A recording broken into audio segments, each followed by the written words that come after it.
this is Sexual Assault Awareness Month, and I know I briefly have discussed the fact that I was sexually abused in my life. So I wanted to use this time to actually speak on my experience. And this will actually be the first time that I've ever openly spoke on my experience. So just bear with me through this episode, and I hope you guys stick through this entire episode with me. So, like I said, this is the first time that I'm openly speaking on the situation. That doesn't mean that I haven't acknowledged it. Doesn't mean that people that are close to me don't know. But they just know like the general basis. A lot of people don't know the ins and out of my particular encounter. So, like I said, I was sexually abused. My abuse actually started at a very young age. I was in grade school when it did start. And it was by a relative that actually lived in my house at the time. And this particular relative was someone that I had grown a very close relationship with, like a brother figure. I looked up to this person like he was my brother. He was older than me, and we were just very close. Like, he taught me how to ride a bike, skate, just small things, and he would play with me. And even like the neighborhood kids thought that we were brother and sister because we were so close, and he was always looking after me. So when this person that is supposed to be like a protector, and when my parents weren't around, he was responsible for me. Of course, I trusted this person, and I was a kid. And I did have the type of family members that gave me like the conversation that parents are supposed to give their kids. Like, never let someone, touch you in these places, or if someone mistreats you or say certain things to you, always come to an adult, always tell us. I always had that type of family that thoroughly indebted that stuff into me at a young age. But things were just a lot different with my situation. Like I said, this person I trusted very well. Like, my mom looked at this person like he was her son.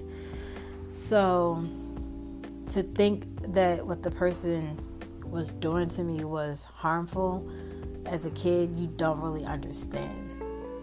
Especially if the person is like telling you certain things about, you could get in trouble, or like no one will believe you. Things like that, you as a kid think, oh, if I tell, I don't want to be in trouble, so I'm not going to say anything. So like I said, the abuse started at a very young age, and I didn't say anything all through grade school. My mom was, very happy, and I think as a child, I lived a very like happy childhood. My family, we were always doing stuff. I was always down at my grandma's and with my cousins. I was an outside child, so it was nothing for me to be playing out with the neighbors or the children in the neighborhood.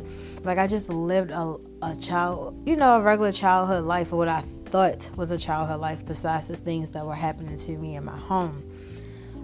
So it was probably very hard for anyone to realize a change in my behavior, or that anything was going on. Like, things were very, very hidden that were taking place. And even in school, grade school, like, my teachers, they never mentioned anything out of the norm to my mom. Like, I would get in trouble in school for like talking back. I had a smart mouth, rolling my eyes, things like that, but nothing, I guess, out the norm that would make any like alarms go off that, oh, this child needs help. And again, I never said anything, just because I didn't I don't even know if I really knew that what was going on was fully wrong, because it was a person that was supposed to protect me. So if something was to ever happen, like, he would be a person I would go to, if that makes sense. So these things went on, and it wasn't until I get to middle school, and by this time my mom had another child. She was married, and I mean, just the happiest she's ever been.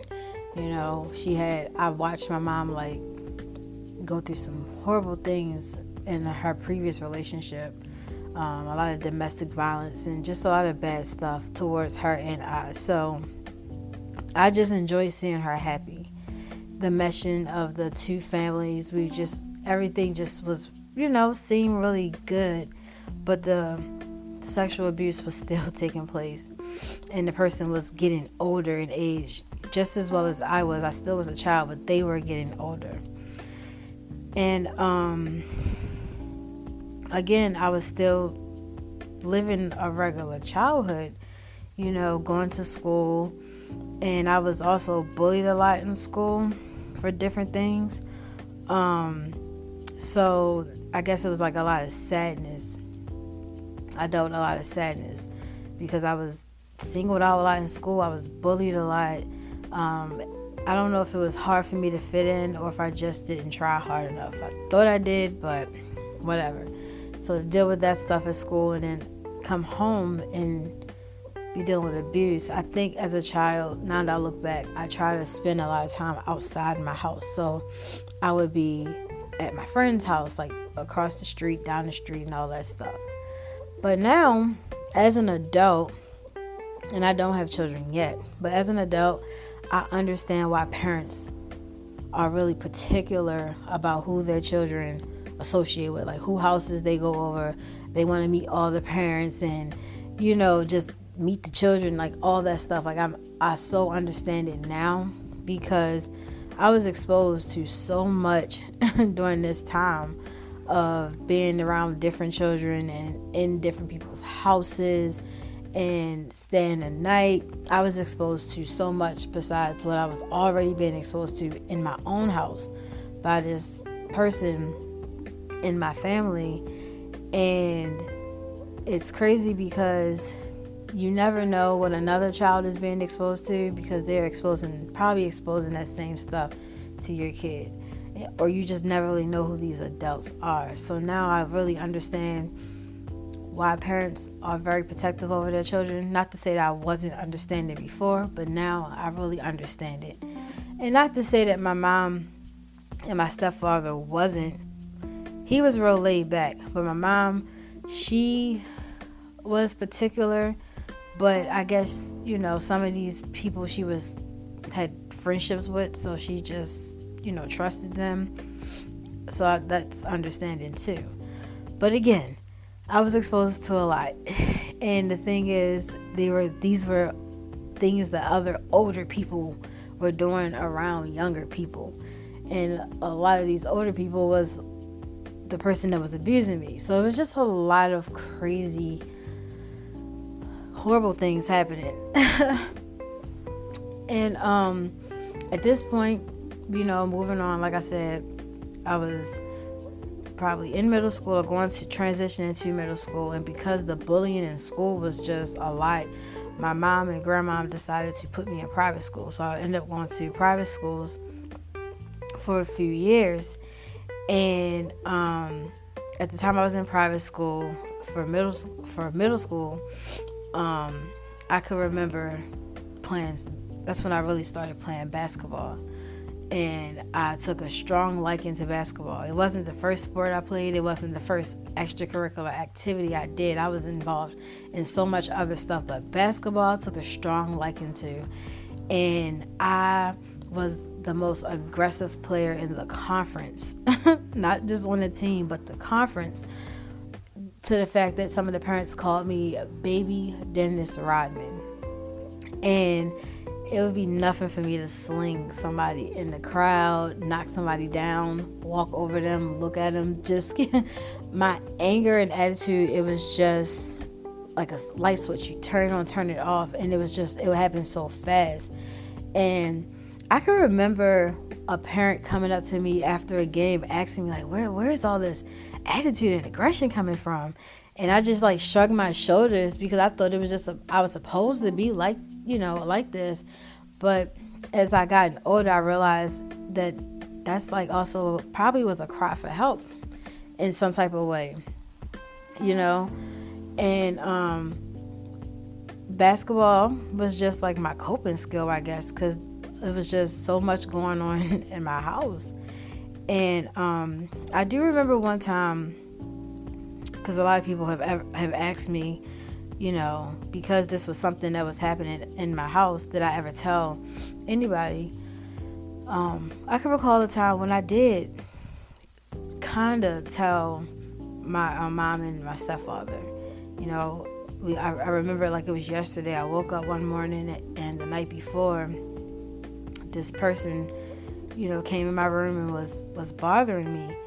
And he was bold, so bold. And the night before, the next day, I went in my mom in the room and I asked them, like, hey, can you tell him to leave me alone? Like, sometimes he comes up here and he does certain things at night. And I can remember my stepfather, them having a discussion and then him going to ask him, and then he denied it, and then it just went, that was just it of the situation. Like, nobody, ever asked me any other questions. I never said anything else to them, but like all that stuff that was going on, it continued to happen. And I had, a couple friends in school, and one of my best friends still to this day, and it might be why me and her have we have such a strong bond. And I trust her like with my life, because I told her in middle school, and I made her promise that she would never tell anybody. And we're kids, and she never told anybody. And I had another friend that was amongst the conversation, and she had said that the same thing was happening to her, but it was by like her father, and like her mom knew, sadly her mom did know, but nothing came about it. And that was just it. It was never discussed. Like, my friends never asked me anything else. My mom and stepfather never asked me anything else. Things just continued to go on. And then about the time when I was in, I believe it was like 8th grade, or going, like, yeah, it might have been in like the beginning of my 8th grade year. It was a lot of situations in the news with like priests molesting little boys and children and different things. And because I went to a Catholic school, we had to talk about it. I'm not Catholic. I never practiced Catholic faith, but I did go to mass and stuff. It was a part of the curriculum. So some of the teachers did talk about it, and one of my favorite teachers, we did some type of writing assignment. And I honestly wish I still had that freaking essay or story that I wrote. And I don't even remember what it was about. Could have been about church or abuse or something. But I remember writing it, and I've always been a writer. If I can't express things verbally, I can write it out very detailed and well. And I remember her taking mine specifically and reading it, and then she went and got another teacher to cover the class, and she came back probably about 5-10 minutes later and pulled me out. And I was like, oh Jesus, I'm in trouble. I'm about to get a demerit. Like, what did I do wrong?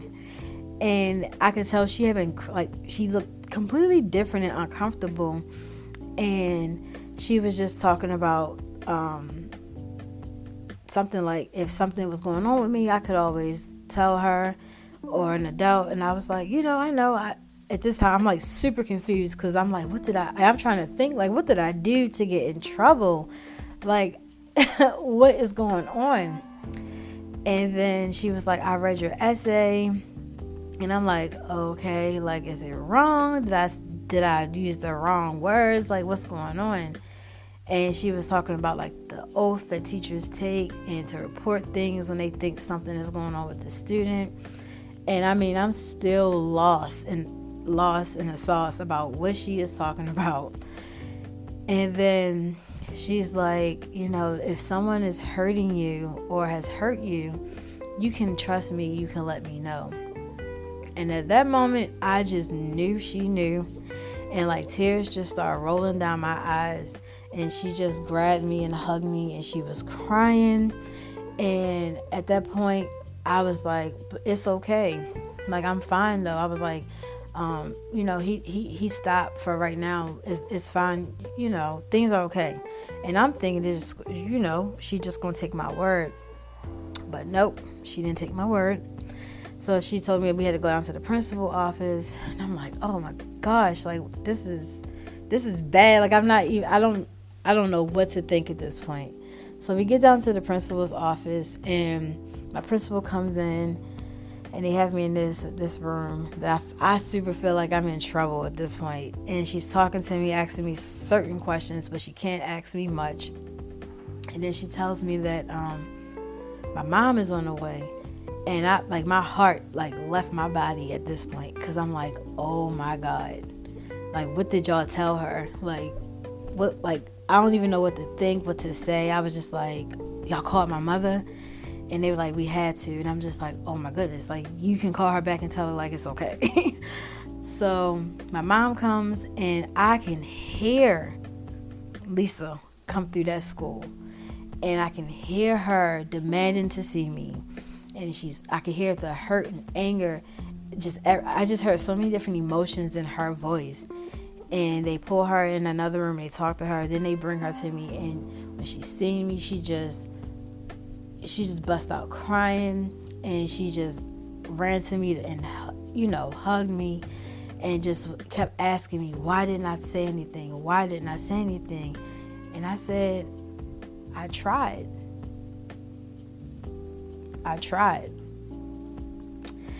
And the principal and came back in with the teacher, and they said that they had to do certain stuff or whatever. So at that point, I had to leave school.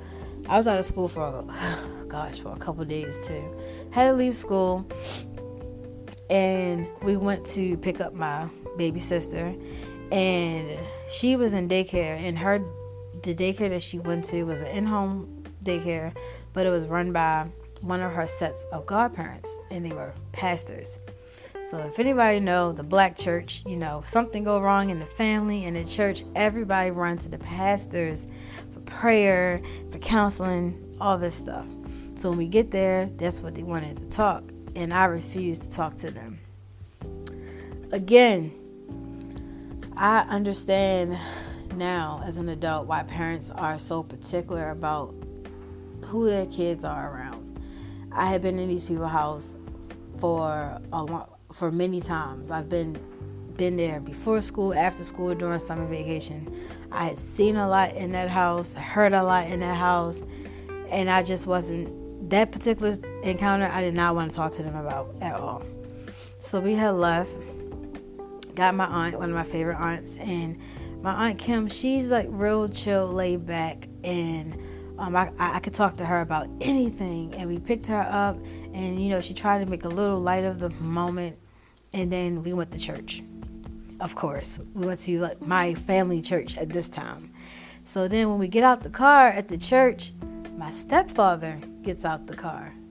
He pulls up as well, and like once again, my heart had left my whole entire body, because the person that I had reported abusing me was his brother, because he was living with us. And I was like, oh my goodness, I don't know, he might hit me. I don't know I didn't know what to expect. So we got out, and he had like this weird kind of like smirk on his face. I don't know. He was a real playful person, but everything was just so uncomfortable. And, we went into church. They talked to the pastor. And then by the time we got home, this was a long day. By the time we got home, police was there and stuff. So we had to give, reports. And, them asking you questions and stuff, you just don't feel right talking about all that stuff. And I wasn't forced to talk specifics at this point. They were just asking a whole lot. And at that point, I felt like, no one was really saying like what was going to happen next. I just like, okay, all this probably just going to die down now. But the next couple months and years was just like hell. Pure hell. It was super pure. It was pure hell. And again, I'm a teenager, so a preteen, teenager, whatever. I didn't know what to expect because I was a child. Everything that went on, it went through my mom because she was the adult. So she would just let me know, like, hey, we got to go talk to this person, or we have to meet with these people, or hey, we got to go talk to the attorney. She would just let me know. And that's all I knew, not knowing how this process worked or anything. All I wanted to do was just kind of go back to my regular life. But I didn't know at this time that my life had literally just changed in the blink of an eye. And at this time, my mom and my stepfather were separated. So we were all like not living together at this point. And like I said, the next couple of years of my life was just horrific. From going to meet with the state's attorney to the court proceedings. I think the most uncomfortable part for me was having to talk to child services and like the government, the FBI, like all these people, like being recorded in a room and ask very descriptive questions about every single thing that happened. Like, it was like re-traumatizing me all over again, and then having to endure like a whole physical assessment by all these strangers you don't. It was just a lot of stuff for a child. And I cannot remember really one time where anybody ever asked me, was I okay? Like I just felt so alone. And that's probably why I've always considered myself a loner anyway. Like, I know a lot of people, I have, friends and stuff, but I always just kind of felt alone. And a part of the process was my mom had to put me in therapy.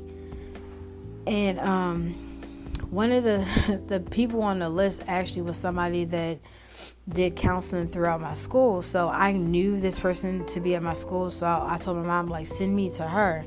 And that's what she did. I literally was in counseling for a week and a half. We barely discussed anything pertaining to what really was going on, how I was feeling. I just always went in there and told this lady that I was okay. I told her that I just don't think about the situation. I just brush everything in the back of my head.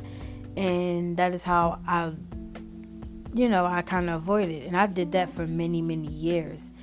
And she never tried to get anything else out of me. So I just thought that was regular. And I was not prepared for anything that came after that.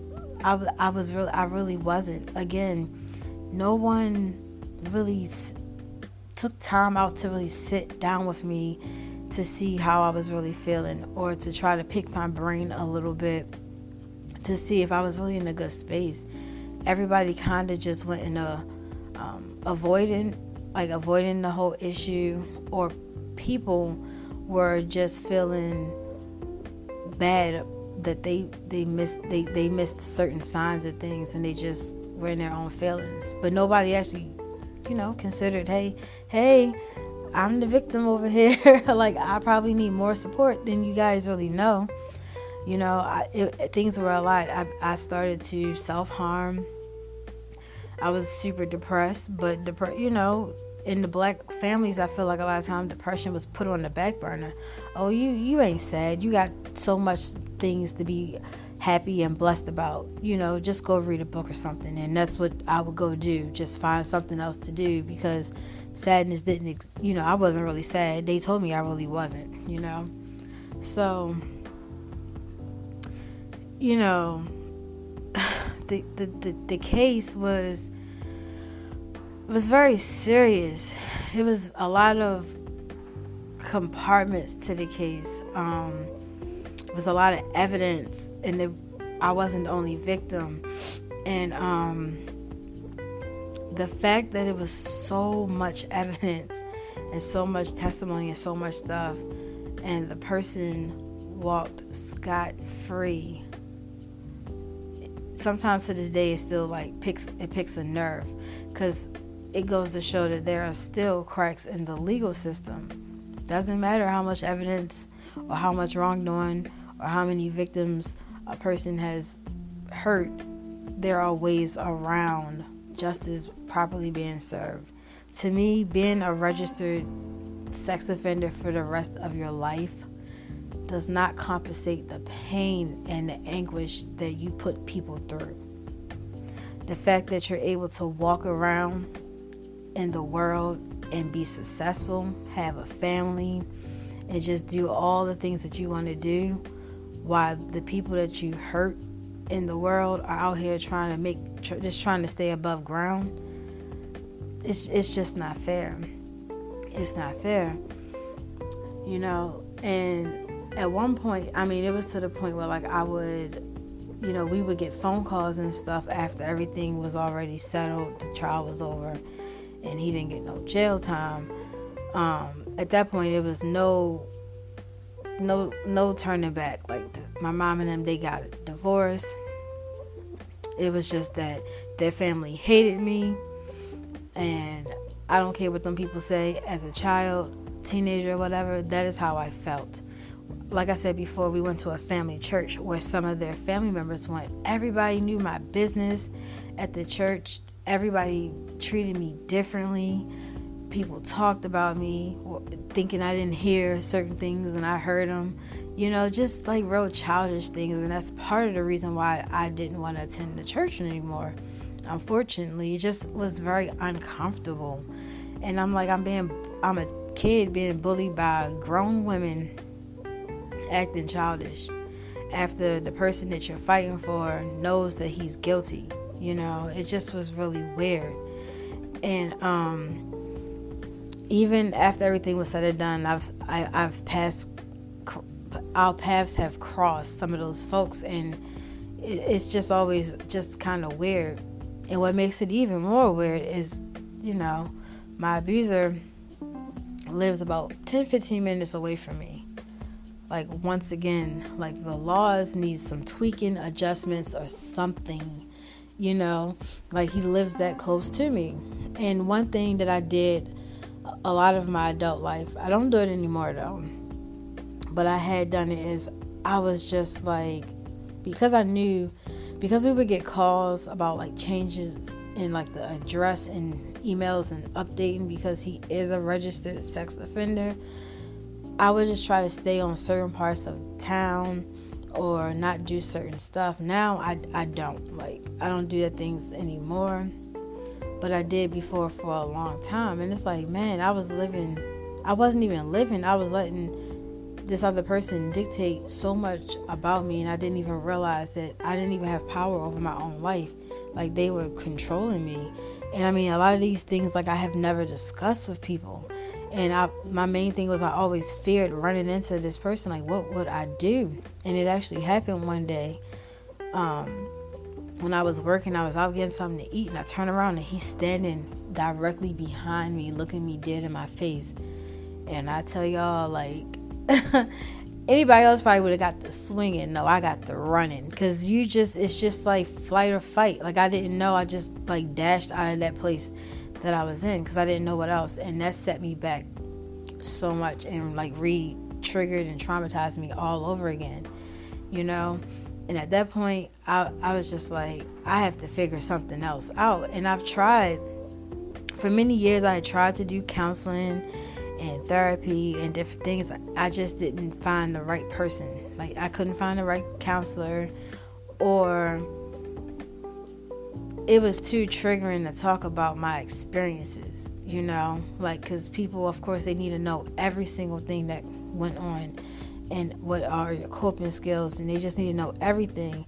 It was to the point where, like, I went away for college, And I never forget one night, me and my roommate was asleep, and she woke me up by like literally like shaking me, because I would have bad nightmares, and a lot of my flashbacks would happen in my dreams, and I would have like just like weird experiences, and she didn't know what was going on.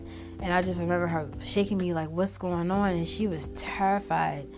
And I remember like us getting my mom on the phone, and at that point I told my mom. And I didn't go to, like, I think I tried therapy after that, and I just could not get myself to really talk about my experiences, more so probably because it just hurt too bad. But I still faulted myself for so much stuff, and I felt like every time I talked about it, so many people, I let so many people down, like no one ever really cared to know how Shakita was doing. No one cared to really know how these things really affected Shakita. And when I would try to talk to like family or people, it's like the conversation was avoided. I think a lot of times when people go through experiences, if there are other parties involved, and those people may fault themselves for whatever reasons, people put their feelings over the actual victims. And with doing that, when you put your feelings over someone else's that was really impacted and probably more hurt from it, it just does something to that person. And I mean, words can't really describe how I felt. I mean, I even had a family member tell me that this was all my fault. Everything that happened to me was my fault. And they asked me, like, well, did you like what was going on? Because you never said nothing. Like, now we got to go to court and do it like this. I mean, he said the most disgusting things to me. And I'm like, all right, this just, like, compounded the feelings and stuff. And for years, I never told my mom or anyone that he said those things to me. But I just dealt with the fact that I already know it's my fault. Like, and I'm sorry that I didn't say anything sooner. I tried, but I'm sorry I didn't go above the people in my house to say anything. It was just a lot of stuff going on, and I felt like because of that, I just tried my best to just keep people around, whether it was friends or people that I was dating. I just kind of just needed good people. But one thing I will say is, like, I didn't know how that experience was really going to mold me, because people were telling me, like, oh, people that are abused, you turn out like this and you do this and you do that, and it was all negative stuff. And I'm like, okay, so my life is just going to be bad. And that is literally how I kind of portray my life to be, and part of the footsteps that my life went down certain paths. And one thing that I hate to see now is, when victims, a lot of victims do get the courage to come forward, if it's in a public eye, there are so many people that tear them down. And they ask, well, why did you take so long to tell your story? Just a lot of ignorance, as if a person can just get up and just speak on something traumatic like that happening. You never know what someone else's story is. You don't know all the things that went into that person's experience. So how can you base judgment on their timeline when they felt that they were ready to talk, or the events that may have taken place while they were going through that stuff? Like, you can't do that, and that's not fair. You can't base judgment on how a victim of abuse dresses or talks, or just how they deal with people, and I can mainly speak on a sexual assault victim, because I'm a survivor of it, and I've had my moments in life where I was trying to figure myself out, and I've attracted some really bad people, and I've attracted some really bad situations, and I have had people that have threw dirt on my name because I came forward with my story. I've had people that, came out and said that just made up the worst lies ever to try to get the case dropped and people trying to pay money to drop the charges. I mean, you name it, it has probably happened in my situation. It's just the lengths that people will go to cover shit up. It's horrible, opposed to just doing what's right. Just doing what's right. And now, the type of space that I'm in, for one, I'm able to come and stand in my power and speak on my experiences. Not because I'm trying to, I have something to prove, but because for so long I couldn't speak on it. You know, for so long I didn't have the strength and the self-esteem to really talk about things. I still was living in the darkness and the shadows of my abuser. You know, I really was. That's what it really all boiled down to. And until I finally found a really, really good therapist, and that's the therapist that I see now. One of the first things that we addressed was the trauma, and I was like, look, lady, I don't know how far we're going to get with this, just because from past experiences, no other therapist has really tried to get me to talk about those things, and when they did and I sensed it, I didn't stick it out. But my therapist now, she had a way of engaging the conversation, and she practiced a lot of different holistic treatment measures, and she's very informed when it comes to trauma. So all those uncomfortable moments in therapy of talking about things, yes, I dealt with them. I have. However, she provided me with the adequate amount of resources and tools that I needed to just continue to stick it out and just go through it. To the point where now I can sit here and I can talk about my experiences and not feel triggered, and know that, like, I'm really standing in my power, and I'm not letting what happened to me dictate my life anymore. And I'm just living. I'm just able to freely just live, you know. And I've worked on the whole forgiveness concept, because before, you know, people telling you like, oh, you have to forgive, but you don't have to forget. You don't really understand the full concept of what forgiveness. So I have to forgive this person, not only that hurt me, but now you're telling me I got to forgive myself. But how am I going to forget? What do I have to forgive myself for if this wasn't my fault? It was so many conflicting thoughts and concepts that I was trying to like shuffle around my mind. But until I stuck it out with therapy and did the actual work, I understand everything. I really do. And do I still believe there are some bad people in this world? I do. Do I still believe that the system needs some tweaking when it comes to offenders? Absolutely. Absolutely. However, I know that I won this battle. And as I discussed before, I have worked in mental health and the psych field for years. When I went to school, for my bachelor's is in criminal justice. My master's is in human service counseling and criminal justice. My main focus was putting sex offenders behind bars. Like, I lied to you not. All this stuff was still fresh and embedded in my mind. Like, I was like, my abuser lives in the same state, living freely. Not only that, he's in Hollywood making movies and shows and stuff too. I was like, no other person should have to deal with and endure the pain and the paranoia and the stuff that I've had to. And I was just determined to put people behind bars. Like, I was so set on it. It was to the point where when I was doing criminology and stuff like that, I've actually visited prison systems. I've seen inmates on death row, and I like researched these people to see what they did, who did they hurt, because I was like, if y'all had anything to do with pedophilia, y'all deserve to be where you at. Like, I was just so fixated on that. And even when I was working at the psychiatric hospital here in Baltimore, At that time I wasn't in therapy, but a lot of I feel like my therapy came from helping my patients.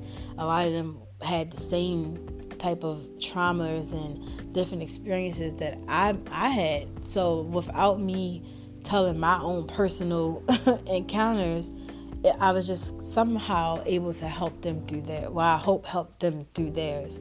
And even other work that I have done as doing case management.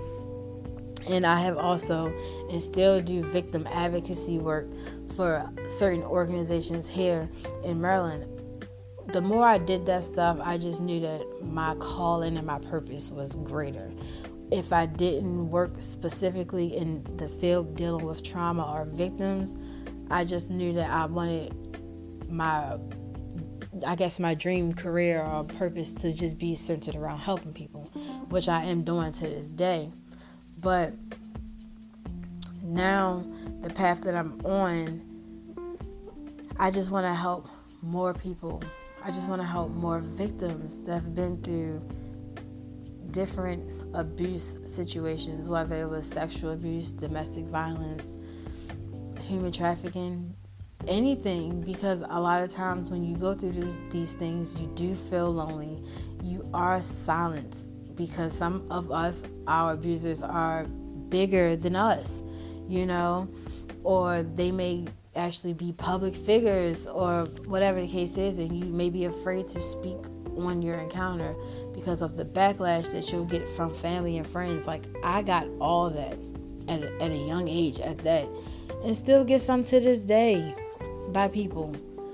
But at the end of the day, I know that all I have is me till the day I leave this earth. And if God gave me anything, He gave me a mouth to speak, and that's what I'm going to continue to do. Because for so long I did not speak on, what was going on. I didn't, and now I am. And again, me speaking on my experiences is just helping me progress my own personal healing journey. Because not only am I continuing to heal, I know for a fact I'm going to continue to help other people to heal and navigate through their journeys as well. Either if they're similar to mine or they may be the same, So that is my personal testimony of kind of how things went with my own sexual abuse in my life.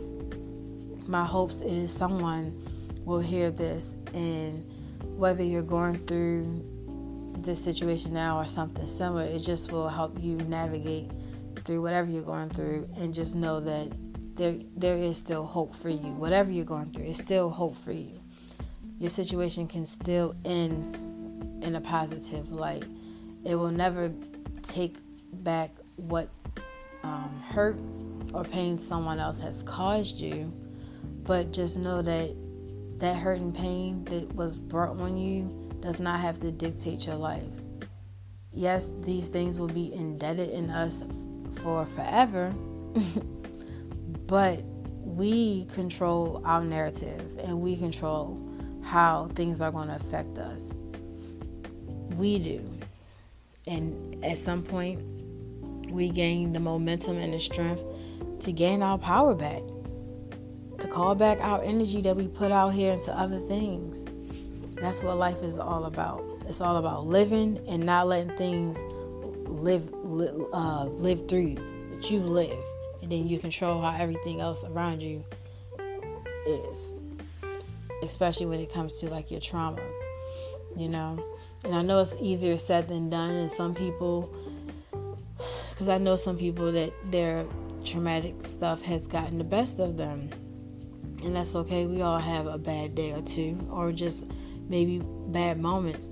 But just always know your bounce back game is always going to be stronger. And your voice is always going to be stronger, and you deserve to be heard.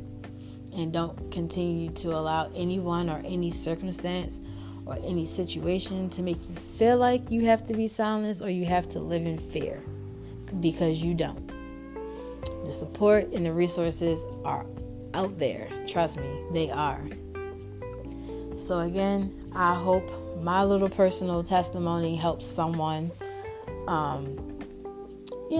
bring out something in them or just motivate them to just move forward in whatever you're going through. Like I said, you never know what a person is going through. And many of us in this world, thankfully, do not look like all the things that we have been through. But one thing I always keep in mind is I may not be where I want to be just yet, but I'm not where I used to be. And that helps continue to just push me forward because, like I always say, we can look back to see how far we came, but there's no U-turns on this path, especially when you're healing from something. A lot of times you run back to the things that you're familiar and comfortable with. But when you're healing, you just want to always bring in more positivity and continue to move on to more greatness and great things, and don't allow those past experiences continue to just make you down and just make you feel like you ain't nothing, because you are something and you are worthy of better things and just overall just living a better life. And I can talk for hours about that, just establishing your own internal worth. Because that stuff is not outside of you. It's all inside of you. And all you have to do is just do the work. You just got to do the work. So, yeah, guys, that is my story. Like I said, this was the first time I've openly talked about things in depth as I have. And I'm okay. I really am okay. I hope someone can take my story and use it to help better them. If someone out there needs some support or someone to talk to, I'm always available. I'll drop my information, of course, in the description box so you can find me, reach out. And if it's something that I can't help with, trust me, I can direct you in the right direction of some good help. If anybody has any questions or want to talk to me, reach on out to me. I'm always up for a good conversation. So again, if this resonates with someone out there, good. Or if you know someone that this, message can resonate with, by all means, please pass it on. And if you have listened this far, I thank you so much. I thank you so much for listening to my testimony. I thank you so much for just supporting me on this journey. And just know that I'm going to stick this journey out because I want to continue to help people to just prosper in their life and to just move forward. Because at the end of the day, like I said, our past does not dictate our journey. It does not. And those detours that we have along our journey is just setting us in the right direction of where we're headed and where we need to go. And sometimes we do need that extra push to get there. And we all gonna get there. We all gonna get there. So I hope you guys have a good rest of your day.